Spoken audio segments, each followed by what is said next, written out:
détentrice de 3 licences. La première en leadership et croissance de l'église de ASMIN, Leadership Institute à Kinshasa, c'est à Kasamourou. Une deuxième licence en théologie biblique de l'Institut facultaire de théologie et de développement de Kinshasa, IFT-DEKIN. Applaudissez quand même, non? Pas licence. Ça fait 3. Et une troisième en psychologie et sciences de l'éducation, option, orientation scolaire et professionnelle. Acclamez. On acclame sérieusement les seigneurs alors. Amen. Et présentement, elle fait des études approfondies en psychologie, en psychopathologie. Psychopathologie. Là, il faudrait expliquer, hein? Beaucoup n'ont pas compris. Moi, j'ai compris. Elle va nous expliquer psychopathologie. Amen. Psychopathologie familiale, et elle le fait à l'Université pédagogique nationale UPN que vous connaissez tous. Tour à tour, elle est épouse, comme je vous l'ai dit tantôt. Elle est aussi mère d'une famille nombreuse. À part les biologiques qui sont au nombre de 5, il y a nous aussi, nous sommes parmi ces enfants-là. C'est pour nous, non? Est-ce qu'on peut bien acclamer les seigneurs? Bonsoir. Merci de m'avoir accordé cette opportunité et surtout merci d'être venu. En commençant par la page de couverture, vous allez voir des images opposées. Il y a les mains du potier avec son argile en formation ou en travail. Il y a aussi les mains de gens en train d'acclamer. Mais les deux images ne disent pas la même chose au même moment. Les deux images sont un peu opposées par rapport au temps, parce que celui qui est en travail a fini son travail. C'est alors que ceux qui acclament ont acclamé après le travail du potier. Ainsi, ce livre a été préfacé par mon père, mon papa, docteur Foutibouemba René, professeur associé à l'Université pédagogique nationale, a été aussi lu et corrigé par mon papa Grace Soumbela Alfred. À part l'introduction, qui est une petite exhortation, il y a 4 chapitres dans ce livre, basés sur l'histoire d'une vie transformée. Donc tout celui qui lira ce livre ne peut pas lire pour aller en dehors de la vie transformée par Christ à l'aide du Saint-Esprit. Oui, parce que nous avons besoin de miracles, nous avons besoin de la prospérité, nous avons besoin de tout ce qu'on a besoin aujourd'hui dans l'Église, mais Christ viendra prendre et enlever seulement celui qui a une vie transformée à l'image de la parole et à l'image de Christ lui-même. Ainsi, le premier chapitre qui s'intitule « Laver les pieds » est une histoire de ma vie. L'histoire que j'ai vécue moi-même, parce que vous trouverez le premier point, j'ai parlé de mon histoire, ma position familiale, mon comportement au sein de ma famille, la vie religieuse de mes parents et ma rencontre personnelle avec Jésus, la vision qui m'a amené à la conversion, que j'ai vue toute la nuit 7 fois, pendant que je dormais. Je me convertissais au début là. J'ai vu quelqu'un qui me disait des livres, Jean chapitre 7, 13, verset 8. Et c'était 7 fois. Quand je me suis levé, j'ai cherché à comprendre la vision. Il y a Papa Clément au milieu de nous. J'ai béni le Seigneur parce qu'il est le témoin de ma conversion. Et c'est lui, je vais d'abord demander dans ma présentation qu'il s'élève encore. Vous allez applaudir pour lui. c'est cet homme de Dieu qui m'a invité à un dîner de Full Gospel. Je ne voulais pas parce que je croyais être converti. J'étais l'enfant d'un pasteur. Mais il venait chaque jour, je le visais pendant qu'il était au salon, moi je dormais. Et ce jour-là, il a dit, je partirai avec toi de gré ou de force. Son Dieu l'avait écouté, il m'a amené. C'était le 24 août 1992 que j'ai accepté Jésus-Christ comme Seigneur et Sauveur de ma vie. Que Dieu te bénisse, Papa.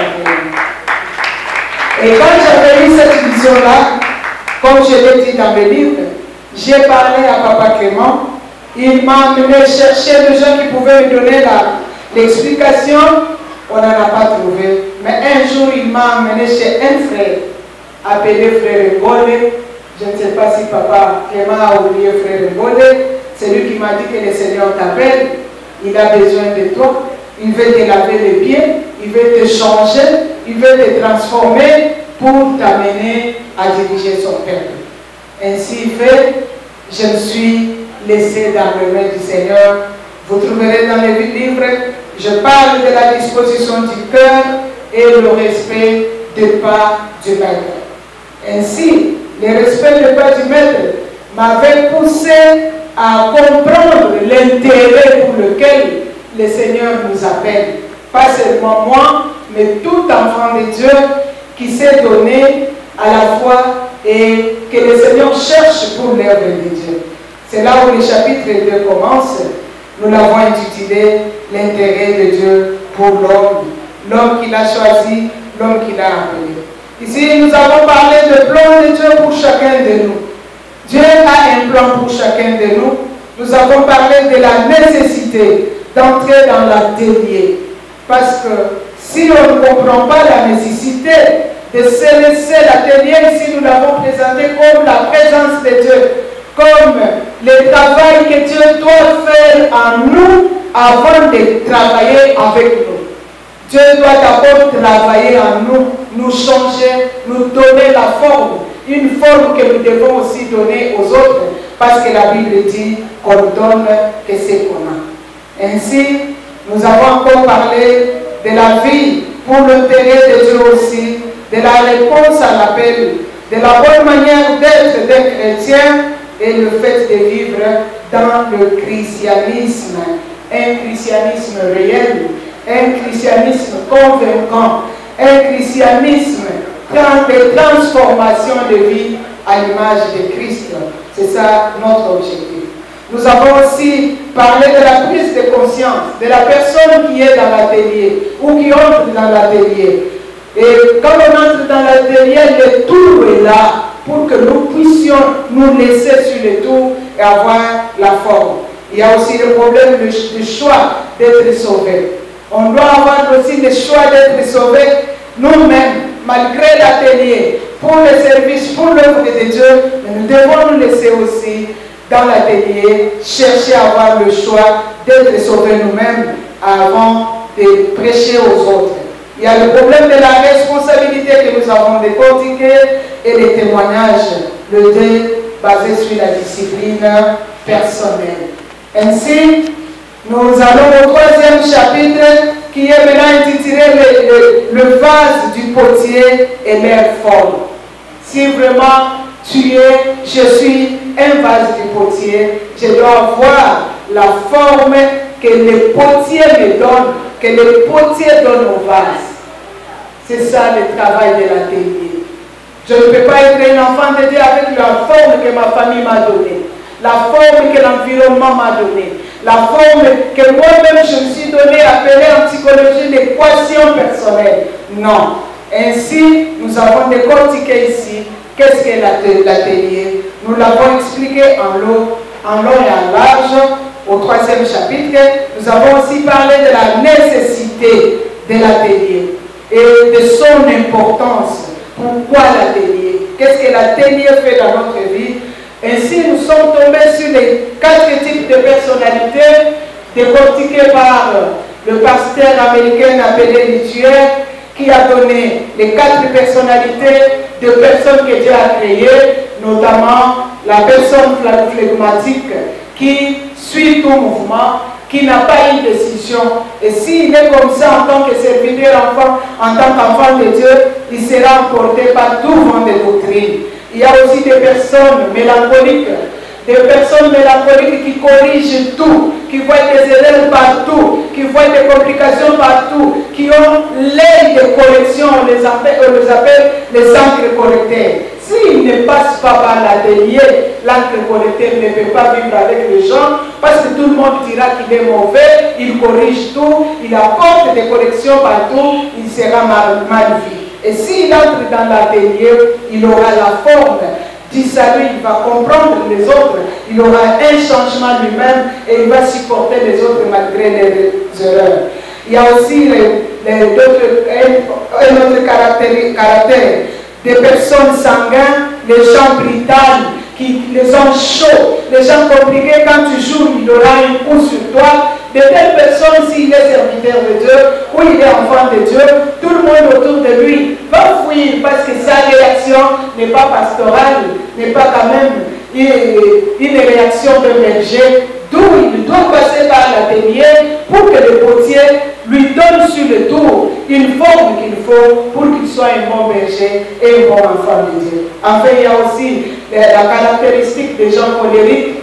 Les gens colériques qui se fâchent en tout, ce sont des bons leaders en fait, mais les bons leaders qui aiment corriger les autres, imposer les autres, qui ne reconnaissent pas des fois leurs erreurs.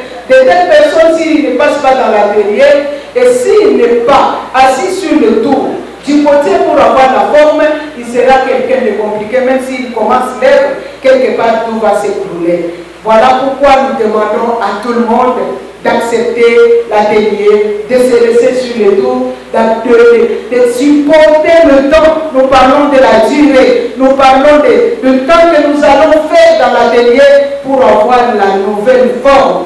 Cette forme qui sera maintenant la forme des acclamations des hommes. Et au chapitre 4, nous parlons des acclamations des hommes dues à la transformation de Dieu et au travail que nous avons rendu à Dieu et non aux clameurs. Les gens qui nous poussent, les gens qui sont fanatiques, qui acceptent ce que nous faisons avec les erreurs sans transformation, un jour qui vont crier, crucifiez-les quand nous allons tomber et quand nous allons faire quelque chose de mauvais. Ainsi nous aboutissons à la conclusion.